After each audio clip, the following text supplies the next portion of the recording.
The Big Sale Illuminati, where some of the best in the business discuss what's worked, what's working, and what's failed in selling big sales.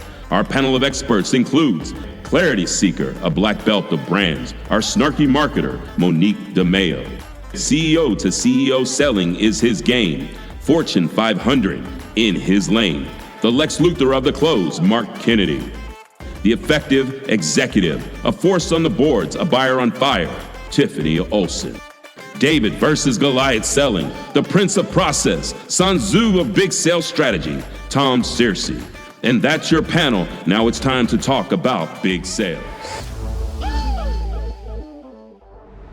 Welcome to episode 3 of the Big Sale Illuminati. We're going to talk about getting through the sales noise that's out there right now. There's so much noise in the channel, in the marketplace, and everybody sounds the same. How do we sound different? So we're going to talk about why different works when you're selling. And we're going to talk about when you're talking about as a company, why is your company different? And how do you say it? And how do you say it more quickly? Because the attention span of buyers out there is also short. And finally, we're going to talk about the difference between different and crazy. And somewhere in there, we've all been one of the other. And we're going to spend a little time on stories from Crazy Town. So that's going to be what we cover today. I want to start off with why different works. Why, when we're out there and we sound different than our competitors, why does that work? Jump ball. All right, I guess I'll take it. Different is better than better. Just say, I used to say that. Different is better than better. Otherwise, you stand for nothing. And I think one of the things is that if you aren't different, then you're in a commodity market where everything and everybody is the same. And the only thing that matters then is price, because the buyer can't differentiate one from the other. So it reminded me of a time when I was first moving to Indiana, my family and I. And we were looking for a neighborhood that could really be a community. So my husband was working, I was working, we had 2 small children, and we looked at a ton of different homes and just as many different communities. So by the time we got done looking, we had a week in which we needed to come in and make the decision. Every place looked the same. Yeah. Until the last place that we went into. And that was because when we walked into this home, on the counter was this whole setup about their neighborhood. So they had the neighborhood newsletter, a neighborhood directory, a list of babysitters in the neighborhood, how to sign up for the swim club. And we knew right then and there, even though the house might not have been perfect, it was the perfect community for us.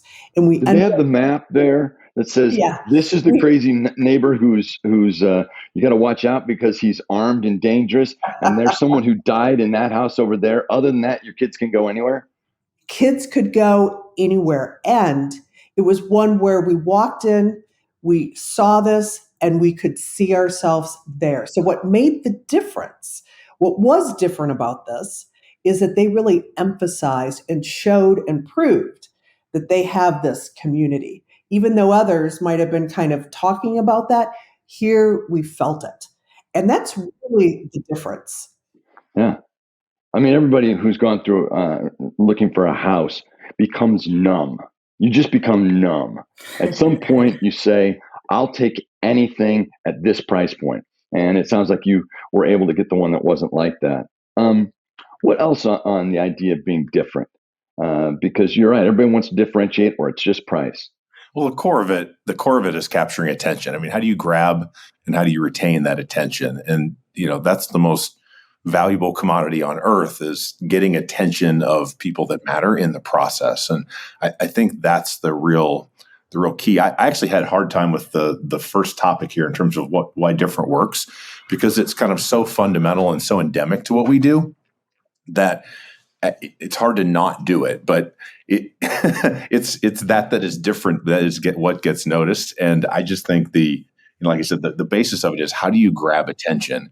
And, that's the truly unique thing for, I think, a salesperson, which is, what is it that's going to, the combination of what comes out of your personality, what comes out of your strategy, what comes out of your company and your product. You have to bring all those things together in a unique way that can grab the attention of the person that you're trying to capture for a little bit, and then bring them into your vortex. I always look for what will keep me away from Satan's children. Satan's children are also known as purchasing or procurement. Yes. All right. And so the seventh ring of Dante's Inferno is where they put the procurement people.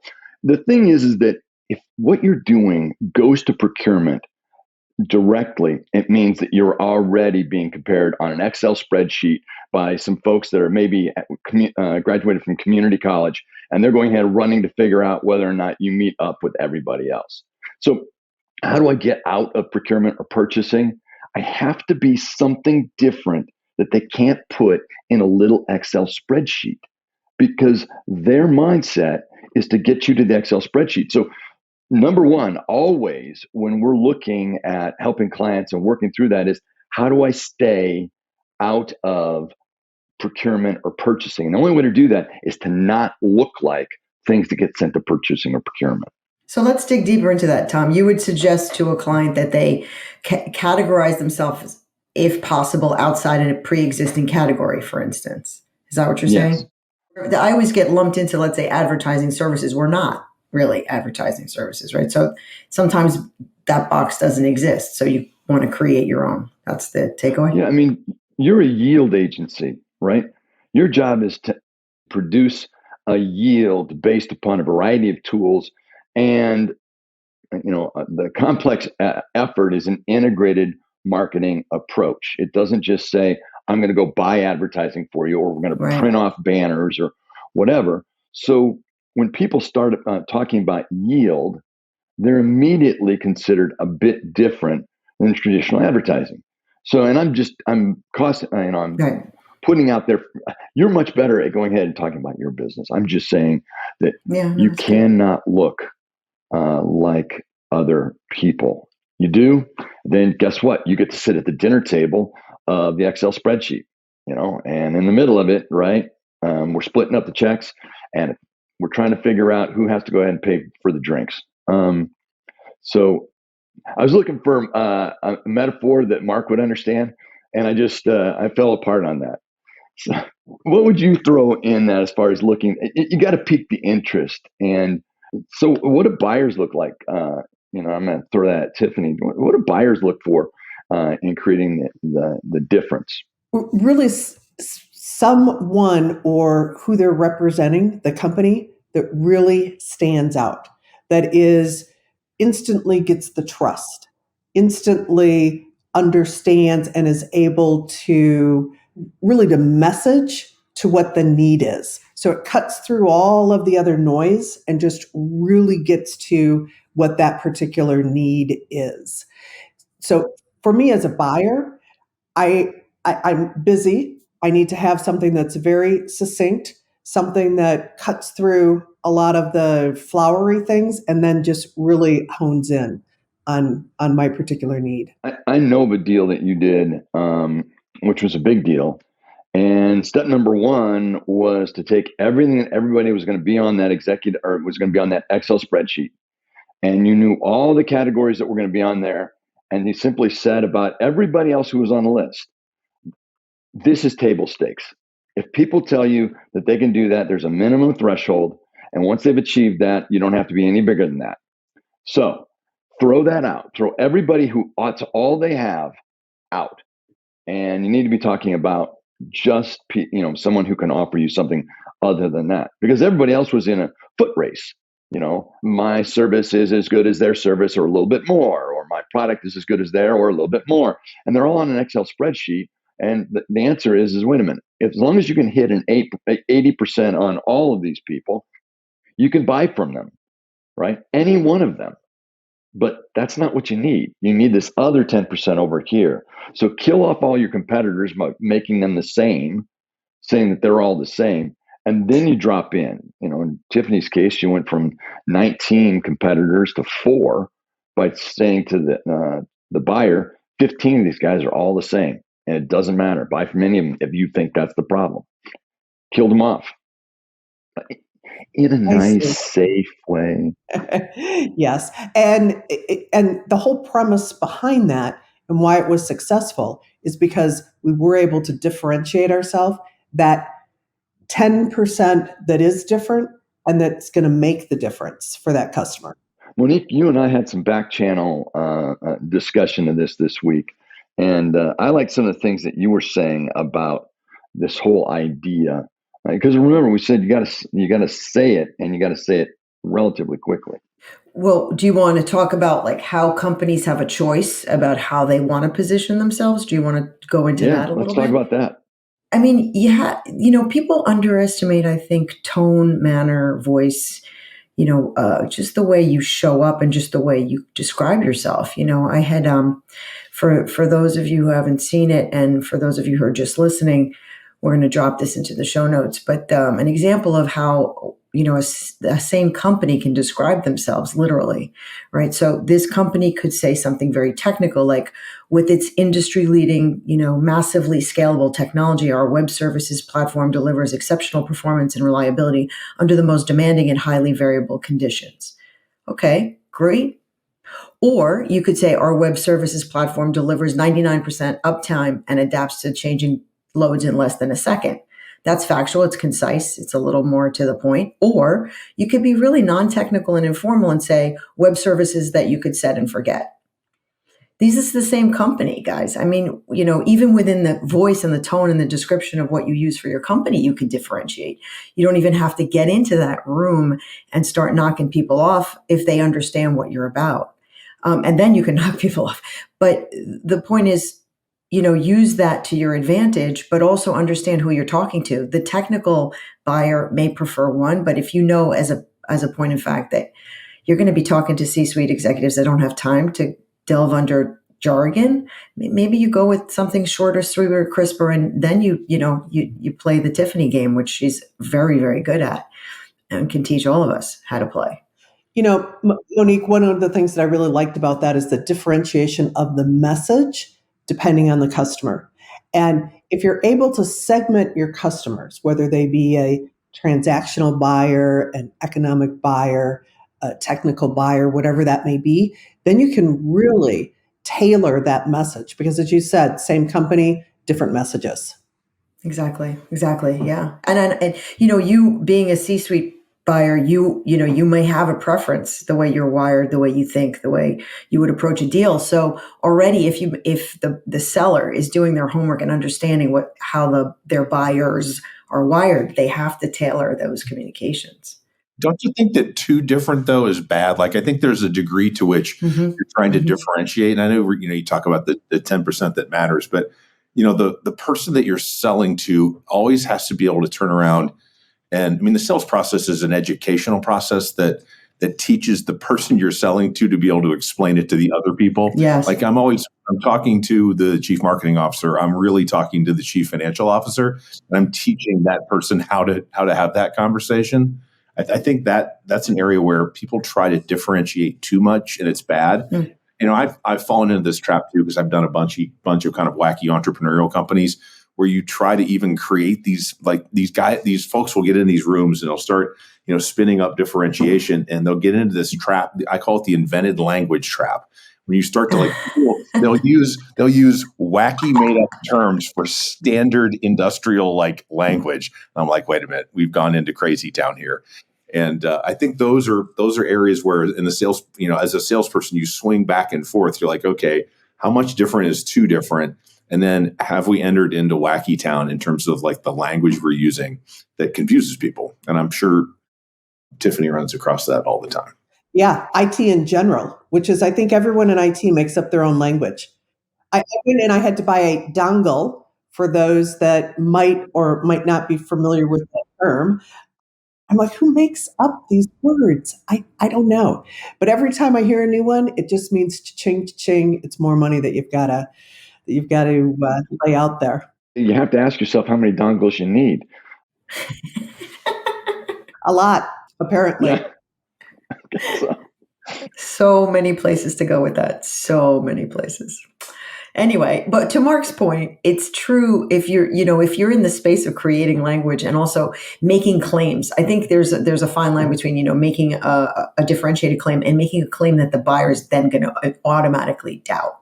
Like, whether it's a tech stack or something that's going to yield something that is a result that they've never heard some other seller profess possible, you're already in the space of, should we even trust, listen to, consider this solution, because we didn't know that outcome was possible. So I think your point is well taken, Mark.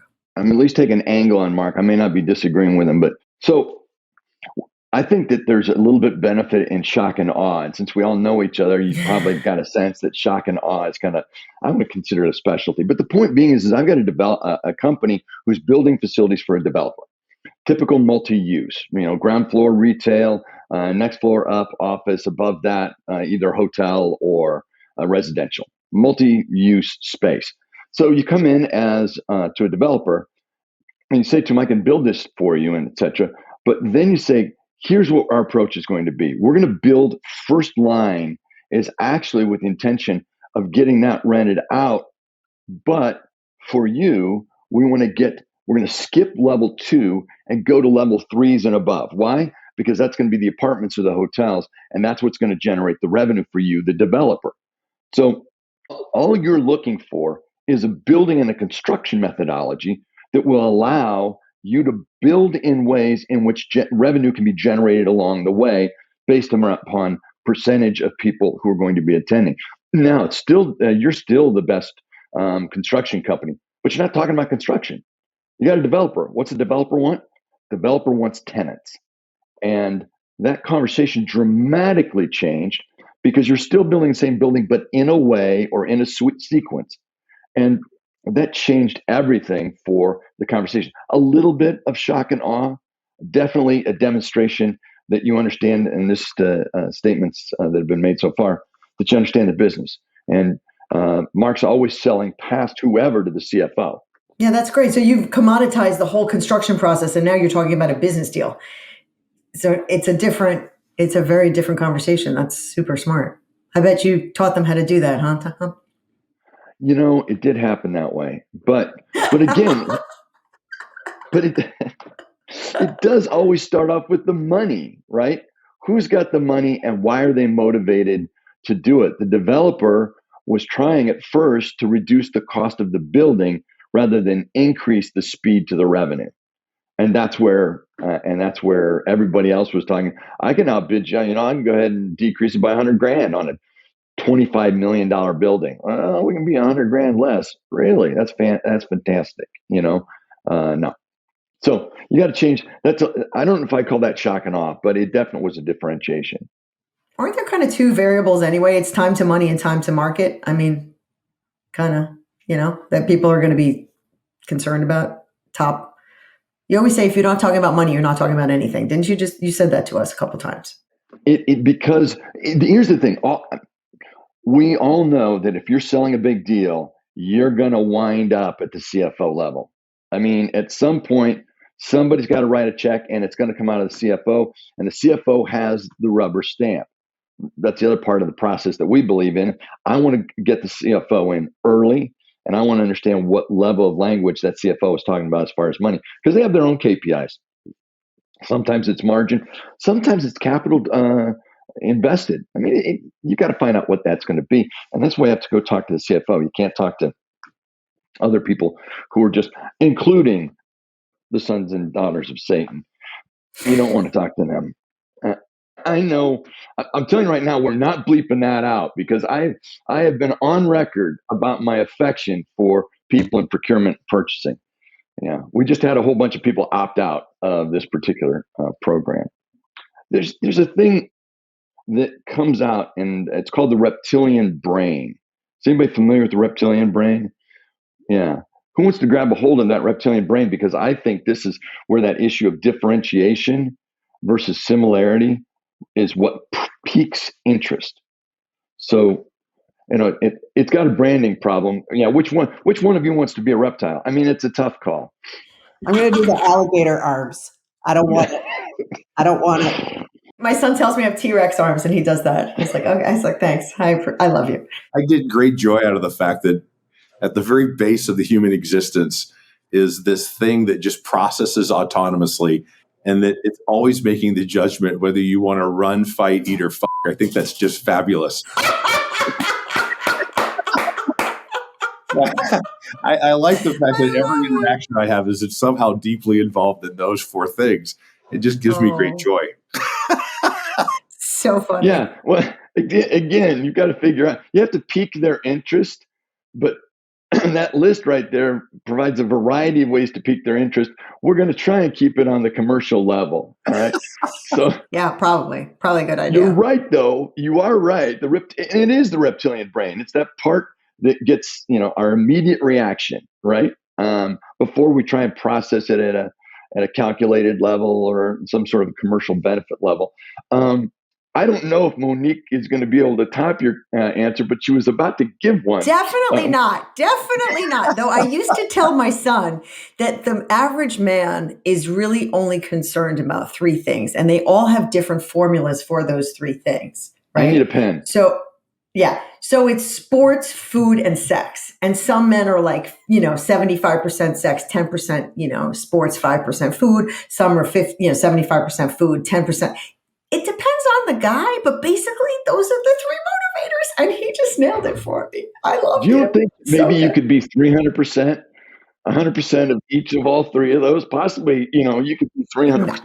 No. No, but I think the whole thing about the neocortex, the rational brain, the limbic and the emotional, and the reptilian or survival brain are really fascinating. Not a shameless plug, but I sat in on a workshop that they did for us at Vistage by a gentleman by the name of Patrick Renvoise, and I'm going to spell it because he, like myself, is a frog. So Patrick Renvoise is Renvoise, and he's got a website by the name of, ironically or coincidentally, salesbrain.com. He was really good. And he talks about how, the neocortex of the rational brain, only humans and some primates have this brain. It's the most evolved part in logic, learning, language, all that stuff, conscious thought. And to your point, buyers don't operate in that space. They think they do, and they might do triage on vendors based on this neocortex or rational. But then your limbic and emotional brain gets in there, and only mammals have that. And they're responsible for our emotions, our memory, our moods, all that stuff. But ultimately, the reptilian, the survival brain, is the one that's making the decisions. And that's the one that's like controlling survival functions like hunger, breathing, and all the rest of that good stuff. So his whole methodology is how to get the sales conversation to trigger your reptilian brain, because now you're in fight, flight, or mode, whatever you are, and you're now making a decision like, this vendor is going to get me to that benefit. They just touched my sales, because of the sales button in your brain. It's really fascinating. So he talks about differentiating so that you have emotional response, not logical response. It's pretty cool. And I've seen him speak. I agree with you. The thing about it is you got to pique the interest. How do you grab? You got an alligator who's sitting in the water, or a reptilian creature who's sitting in the water, or in the trees, or in the whatever. They're going to disregard all that is familiar and similar in their environment. So you've got in some way get them, as you said, piqued into their attention. Otherwise, they're not moving with any interest in any particular direction in the 70-30, 70-20-10 ratio, regardless of category. I know that mine has changed as I've gotten older. Yeah, of course. Yeah, no kidding. I like a good pot roast. So let me ask this question. Let's move forward a little bit. What's different for your company when you're selling, and how do you sell? And this is for anybody who's watching that, not your company right now, but how does anybody do that? And how do you say it quickly? I loved yours at the very end, Monique, on the set it and forget it. That's a very quick way of piquing interest. It's not the end of a conversation; it's the beginning of one. You're grabbing a hold of their attention. That's the point of being different, is to earn the right. You're earning the right to be heard in a deeper and larger way. So you said that quickly. How else have you seen it said quickly along the way? in the things that you've done? Anybody who's on the mic right now. I recently actually did a learning seminar, and it was for leaders specifically, not sales, but definitely useful in sales. And I had the participants practice their elevator speech. So this is how you say it quickly. And the one that I was working with them on was specific to practicing their leadership values and how it applies in their business. But you could do this for selling also. So the quick elevator speech, you can customize it if you know the type of individual that you're going to meet with. But it's all about grabbing their attention. So, for example, a friend of mine sells large capital equipment. And he could say, we're the most experienced in this area, 150 years of business, which means when we install, we've seen it all. Nothing surprises us. We take the risk. And importantly, manage through it. On time, on budget. Boom, you're on the 4th floor. You got a little bit more time, but our customers really tell us what sets us apart is our customized payment plan with credit. Install payments will customize what works for you. You don't have to use your own line of credit at your bank. So I think you've got 3 independent messages that you've got there. You would pique depending upon who I was in that elevator, right? You would pique my interest. I loved what you said out of the gate. I love what you said in the middle. And then if I get a CFO and I trap him in a corner and go ahead and hit the emergency stop, then you could go ahead and explain it to them because they move very slowly. They really need to process the information. Yeah, this also is great at parties. So think of also a cocktail party with a very short your elevator speech. And it could be on your personal life. That's actually a little bit of what I was teaching in this class, which is make it short. If somebody says, hey, what do you do? Have your elevator speech. So this is something that I think is really important because it's not about talking faster to get that message out quickly. No, you're right. It's about talking succinctly.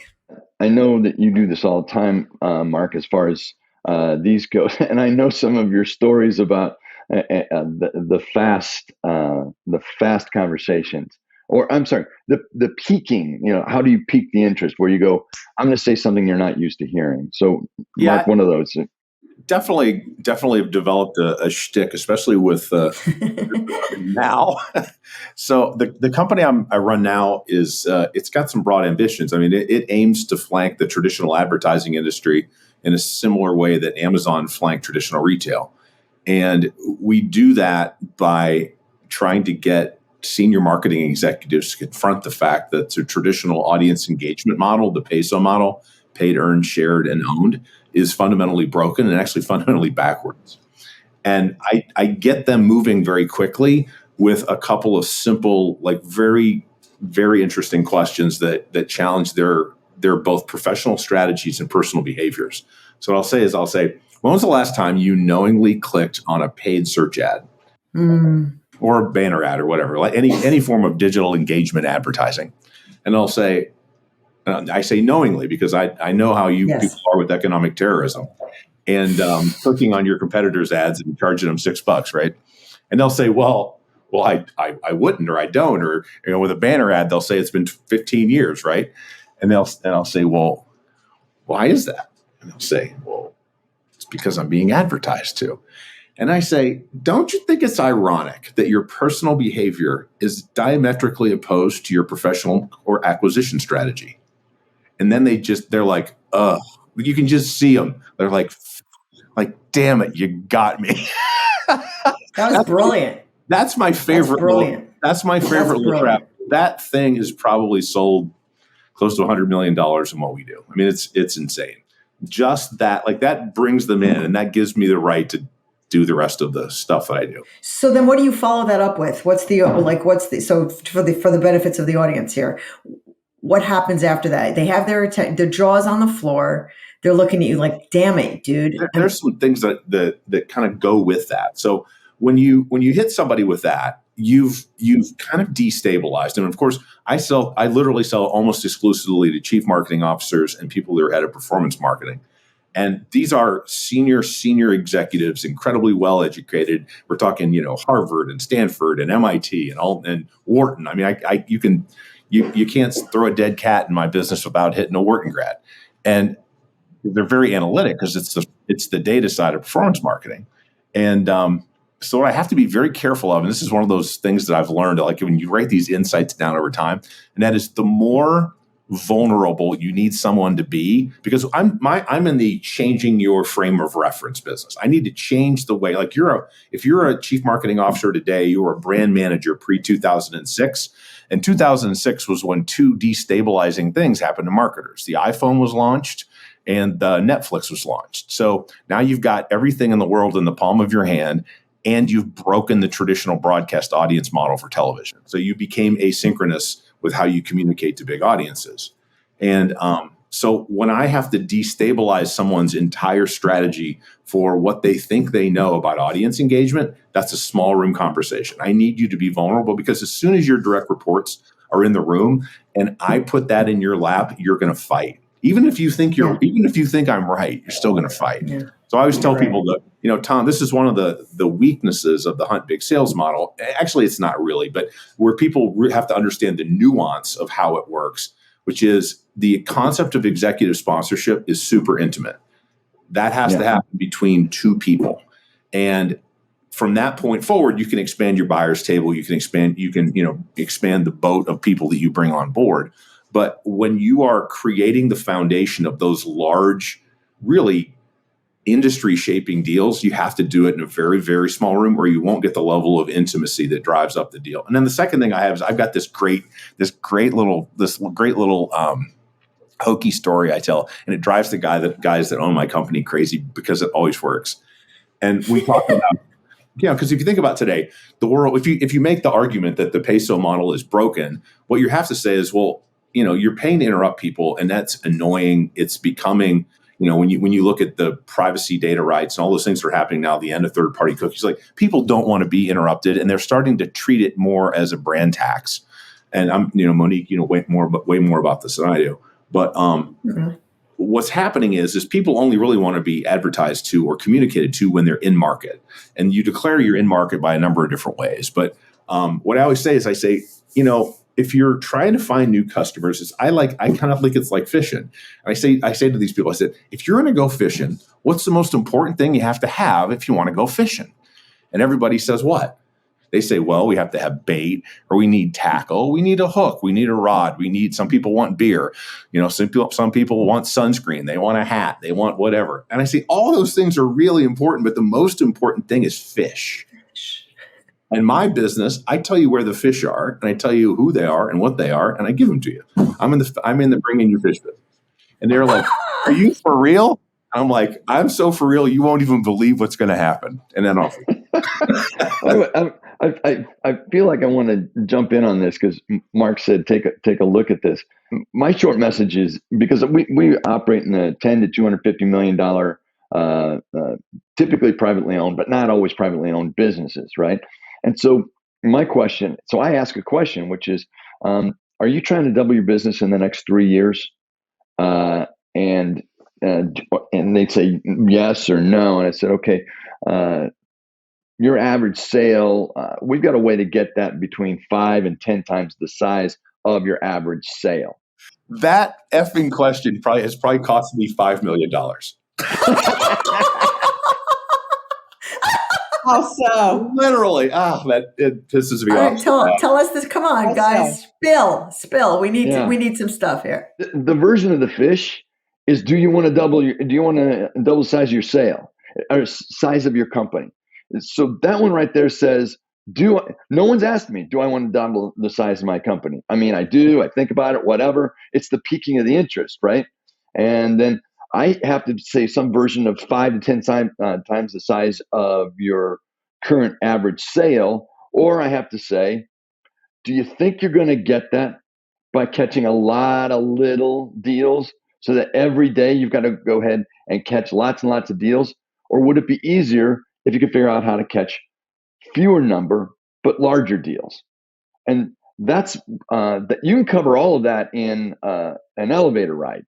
Now it's got to be from like the 19th or 21st floor. I mean, you're not going to cover that from floor 1 to floor 2, but you can cover it in that period of time. And Yeah, Mark's answer is hey, I want to double the size of my company.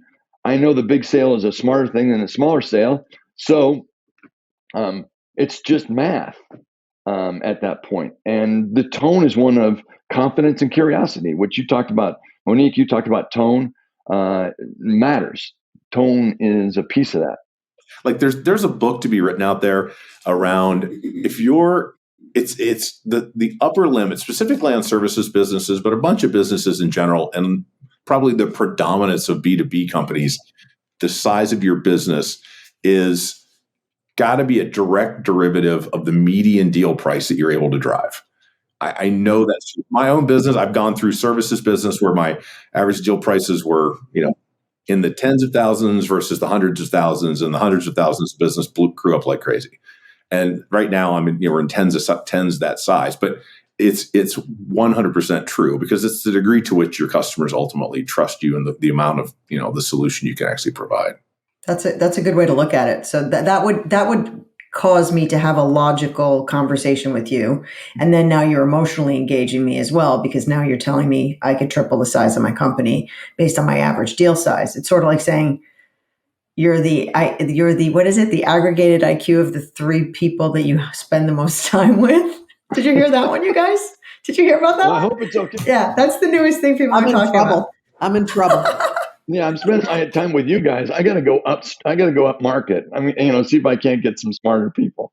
But Monique, I'm going to go back to when you sold to my company, and it was yield. You went to yield very quickly. You said, you discounted everything. Look, we can do advertising, we can do website, we can do all the rest of these things. But what do you really want? Because I think, and this was your statement, I think you want yield. You want to get more of X.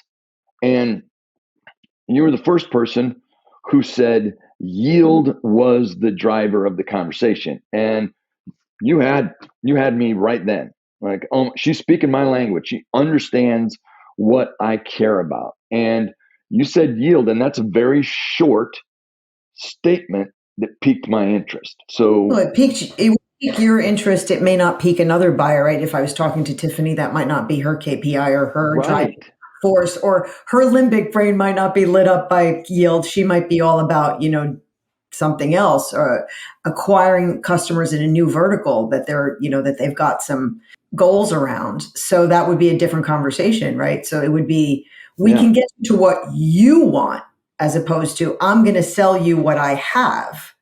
That never works. But this goes back to what we were talking about earlier. You're eliminating everything. You're demonstrating expertise by eliminating everything else that your competitors might say. And then you realize, by whatever your specialty is, which might be reading tone or language or visual or whatever, you were able to drive right to that. And I agree. I think that if you were talking to anybody else, you would ask serious questions, and then you would drive to whatever theirs is. And it might not be, like you said, it might not be yield. It may be some other KPI, but you got us. We understood. And I think the other thing about that is, I think we're all in agreement on that, is it's okay not to be everybody's friend, right? So, Mark can go in. I'm sure he's pissed off a couple CMOs who now have realized that they're stupider than they thought they were after he walked in the room. So now they think they're, Miss Hotsy Totsy, Wharton grad, and he walks in and now they're just idiots. I have to think that maybe he pissed them a couple off, but he's got their attention and their respect immediately. Oh, and yeah. that already. I also have the advantage of my business of it's a very, like, the data in my business is very public. So they can wax on all day about how smart their teams are and what they're good at. I'm like, it says here you're fifth in market share and you're losing out to someone a third your size. Like, what's going on? Like, it doesn't, what you're saying and what you're doing, those two things aren't together. So you be as mad as you want at me. The worst I ever did, though, Tom, oh my God. So Tom and I have had a couple of hijinks, and this bleeds a little bit into the next one where you get into the wacky. But the worst thing I ever did was to close for my previous company, which did e-commerce system integration. Like the biggest deal we closed that was relevant was a company in Atlanta. It was an awesome company. It reminded me a little bit of what Tiffany was saying about the heavy equipment servicing business. There are so many companies that are finance companies masquerading as other things. I mean, there's so many businesses that are like that.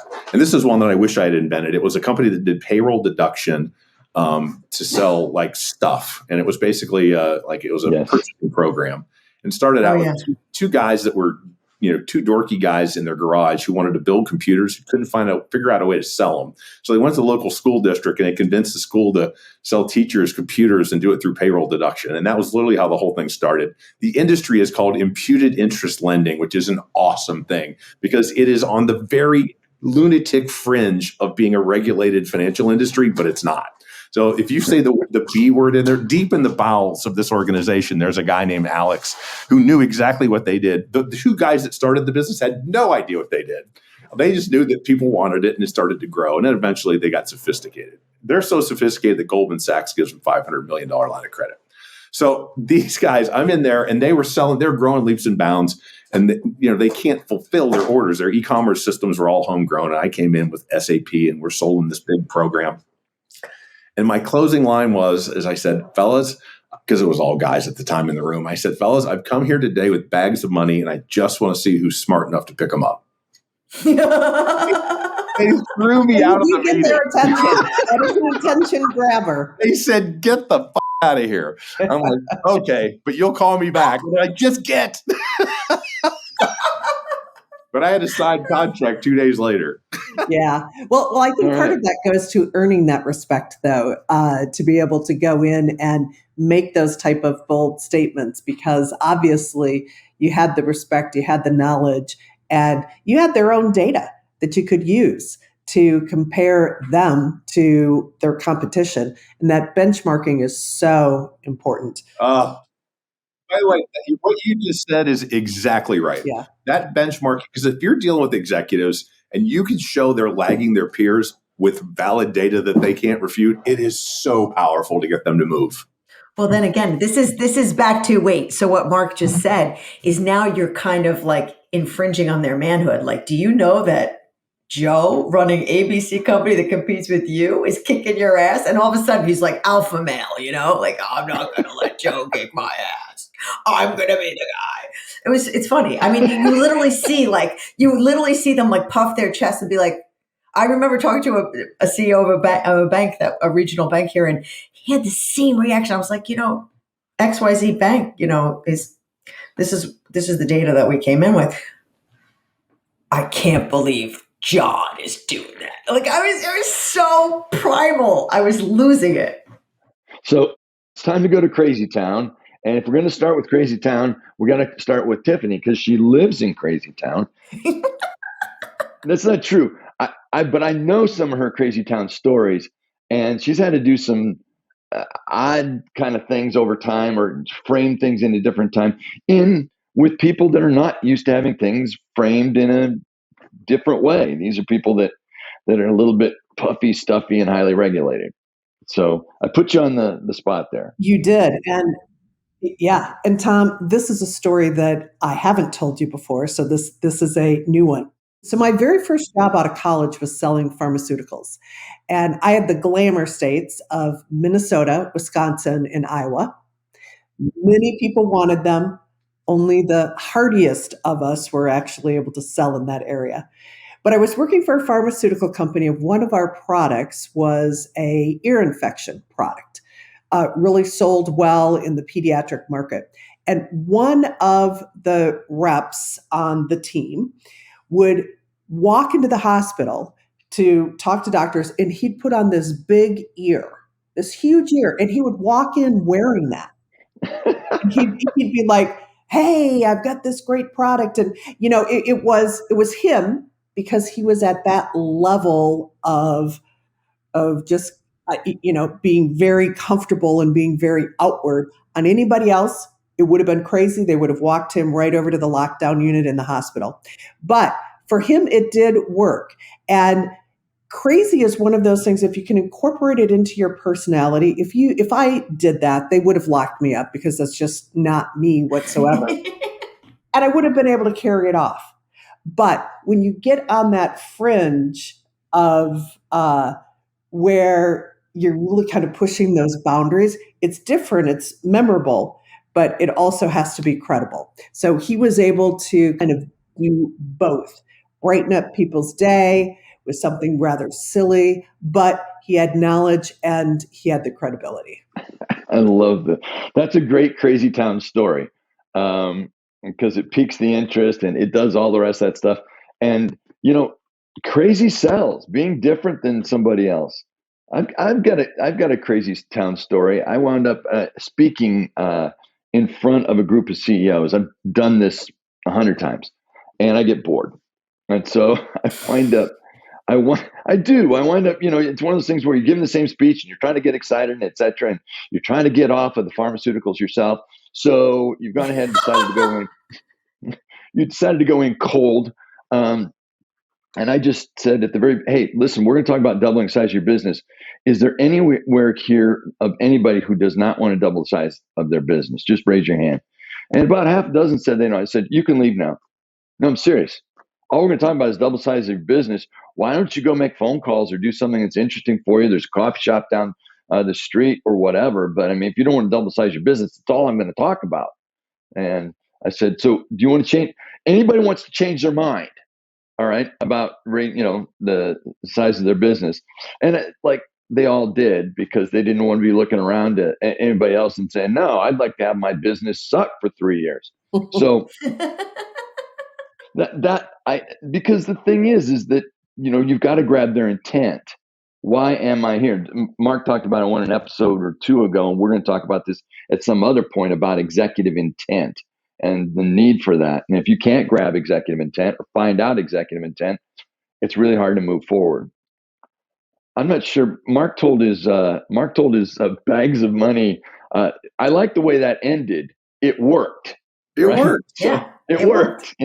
So at the end, it worked. I'm not sure, to come back to that, I don't know that Tiffany and I could pull that off for a lot of different You've got Crazy Town stories. I don't have Crazy Town stories. I'm boring. No, I've got Crazy Town stories in the industry, but I don't know. But I'm just saying, this is something that he has the presence, and you got to work with what works for you.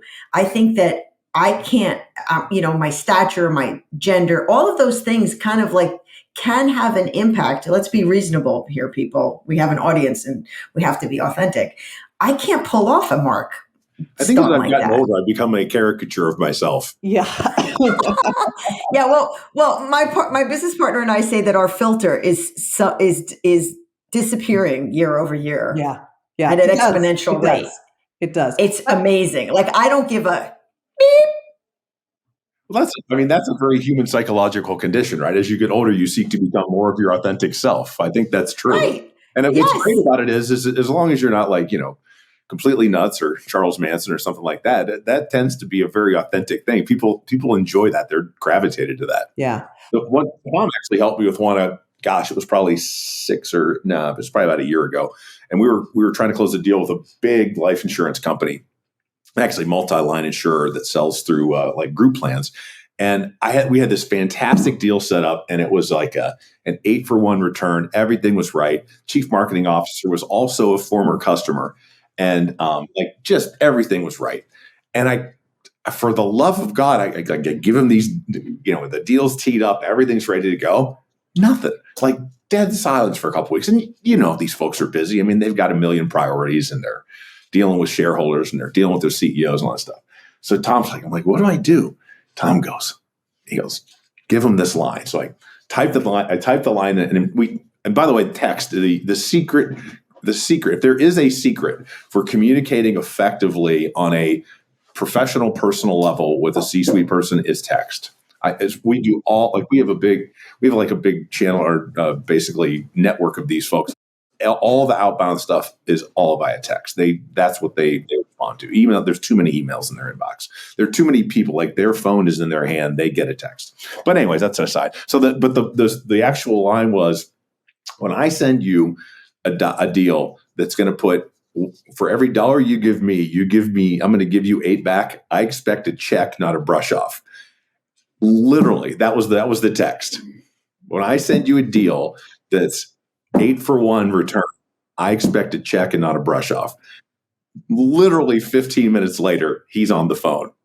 I think that again, being authentic to yourself. I mean, that's you and that's the relationships. But I think the message really is being authentic to your personality and your personality with that person, whatever that may be. Yeah, And I that's think true. as, the whole kind of shift of with the changes in D&I and more, different types of people coming into the workplace, different things are going to resonate, but you still have to be authentic to who you are, because that is also what builds the trust.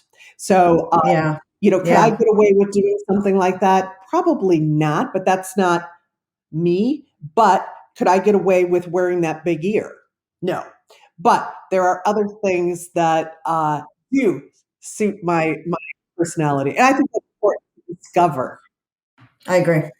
The nature of the question about the issue of Crazy Town is some of us have stories about Crazy Town because we're more of that way. But the real whole session is about being different, right? And being different than other people. So that's the real core of it. So one of the other things, and again, I'm going to go back to Monique because I think she's being humble. Her energy was very different. Her energy was the differentiator. It may not be Crazy Town, it's enormously authentic. And it looks very different than other people. So you're not in Crazy Town, you're authentically in Newtown. Now, the challenge is, of course, it's because you're crazy, but that's not my fault. All right. That's a genetics issue or something else that went on. But you don't look like anybody else. Right. And so that's good, I guess. Yeah. No, I mean, you know what? At that point, I think, Mark, we all discussed this situation where the filter is getting lower and lower. I've never really truly, after I kind of got over my immigrant-itis, right? And, everyone was like, you don't belong here. You're not good enough. You're not smart enough. You're not English American enough. You're not any of those things. Once you get over that shit, you're free. And then it doesn't matter what people think of you. I don't give a what people think. I don't care. I'm going to do what's right. I'm going to say it like it is. I'm going to say it with as much respect as I can, or as much respect as you've earned. And then you do what you will with that. I'm not for everybody, but I'm okay saying that. And I will say that. Look, I'm not for everybody. You have to be able to hear what you need to hear, not what you want to hear. If you want somebody that's going to tell you what you want to hear, don't hire me, because I am incapable of delivering that for you. I think that's also self-confidence. So, when I hear it in Mark and Monique and in Tom, is really the self-confidence of what you have, what you're selling, what you're able to offer, the value that you can bring, and that authenticity in that confidence really comes out. And I think that's what is really attractive to the buyer. I think maybe, Tiffany, your authenticity that sounds different than everyone else is you're funny. Yeah, she's very funny.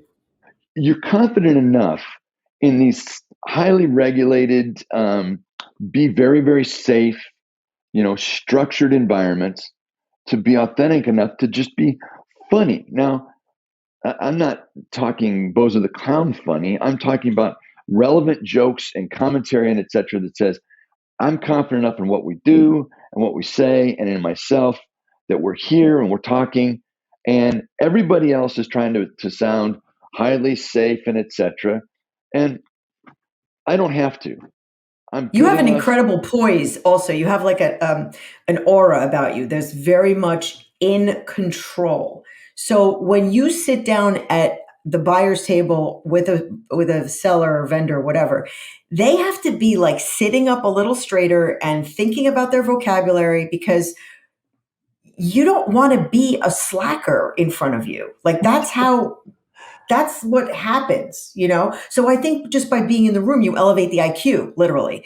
So that's going to be your authentic self shows up like that. And then the buyers have to match you for the tone, the delivery, that like calm, cool, collected, but do not F with me thing that's coming here. You know what I mean? Well, thank you for those comments. No, it's true. It's true. It's true. Added benefit of being true. Yeah, there you go. I can give you one example of stupid, crazy. I did some research on like the craziest marketing, ad campaigns I could find in the business. And there was one radio rock station gave away free air guitars. They had these huge billboards with arrows, right, pointing down to please take one. And and people did. You saw videos of people doing double takes of like what? And so they did billboards. They did things on their building in the city. All free air guitars, got a lot of play. And then the other thing that I thought was out of control funny was IKEA did an ad that you had that operated like a pregnancy test, and it was selling cribs. So if you used it as a pregnancy test and you were positive, you got a coupon for $300 off the crib. Brilliant. I honestly. So this ad could change your life, is what they said. Like, this ad could change your life, and then you could use it as a pregnancy test, which is pretty clever. I'll pay them $100 if I can assemble anything I buy from them within an hour. I know, right? I can't do it. It's so easy that they give you pictures. I want to wrap up this. This is what I heard about Crazy Town. First of all, Crazy Town was kind of just a hook statement about what we're doing. What we hear about this is it has to be authentic, right? It has to be confident and relevant, and it has to break what they refer to as break standard, right? Where the standard in whatever is expected in the marketplace, it has to break that. It doesn't have to shatter it, but it has to break it. Whether it's by humor or it's by energy or it's by putting the gold on the table. Bags of gold. Or it goes with the idea of, I'm sorry, if you don't want to double the size of your company, go talk to somebody else. There's a whole bunch of people that will do it for less, and they'll be able to get you, you want a 4% increase, just grab a cardboard thing, sit in the corner of streets, and it says, we'll achieve 4% for less money than anyone else, and you'll be able to be a competitor of mine. So I think that wraps up the idea of Crazy Town. Good session. We're going to go on to episode 4 and looking forward to doing that. We're going to cover a couple of different things than we normally do, because we're going to speak a little bit about how process affects sales individuals and sales teams to get more sales. And when it works, because we've seen it work, everybody here has seen it work, and when it just doesn't. So thanks everybody we're going to wrap episode 3. Thanks. We'll see you next time. Ciao. Bye. See ya. Ciao, ciao. Thanks for listening to the Big Sale Illuminati podcast. If you like this episode, give us a thumbs up and let us know in the comments. Also, be sure to subscribe to the podcast on whatever platform you're listening on. Until our next episode, best wishes on your big sales.